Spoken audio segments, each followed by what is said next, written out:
Hello friends, welcome to this video.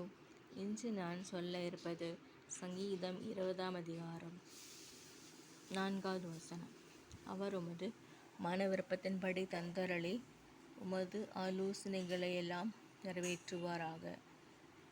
அதே போல் இன்னொரு வசனம் 7ஆம் வசனம், சங்கீதம் 27. சிலர் ரதங்களை குறித்தும் சிலர் குதிரைகளை குறித்தும் மேன்மை பாராட்டுகிறார்கள். நாங்களோ எங்கள் தேவனாகிய கர்த்தருடைய நாமத்தை குறித்தே மேன்மை பாராட்டுவோம். இன்னொரு வசனம் 8வது வசனம், சங்கீதம் 28ஆம் வசனம் 8வது வசனம். அவர்கள் முறிந்து விழுந்தார்கள், நாங்களோ எழுந்து நிமிர்ந்து நிற்கிறோம்.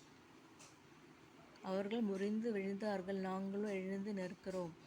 சிலர் ரதங்களை குறித்தும் சிலர் குதிரைகளை குறித்தும் மேன்மை பாராட்டுகிறார்கள்.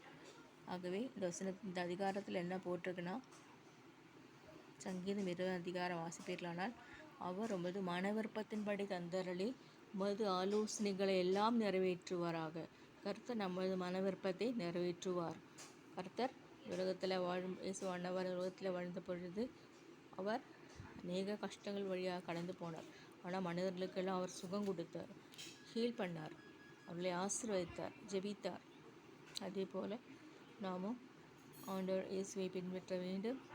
அவர் சொல்கிறபடி கேட்க ரொம்ப கஷ்டமானதான், ஆனால் ஆண்டவர் அது கிருபை தருவார். அதனால் செயல்பட கிருபை தருவாராக. சிலர் ரதங்களை குறித்தும் சிலர் குதிரைகளை குறித்து மேன்மை பாராட்டுகிறார்கள். இந்த மாதிரி காரியத்திலும் அநேகர் உண்டு. அதனால் அவர்கள் முறிந்து விழுவார்கள், எழுந்திருக்க மாட்டார்கள். கர்த்தர் நமது மன விருப்பத்தை நிறைவேற்றுவார். என் வாழ்க்கையிலும் மன விருப்பத்தை ஆண்டவர் நிறைவேற்றுகிறார். ஆகவே கர்த்தருடைய வசனத்தை தியானிக்க வேண்டும், அதை படிக்க வேண்டும், ஜெபம் செய்ய வேண்டும். இவ்வாறாக நாம் செய்வோமாக சாட்சியம் சொல்ல வேண்டும். அதே போல் கூடி இருந்து ஜெபிக்க வேண்டும்.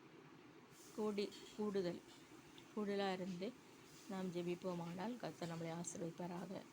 கர்த்தர் இந்த வசனங்களை கொண்டு ஆசீர்வதிப்பாராக. ஆமீன், ஆமீன்.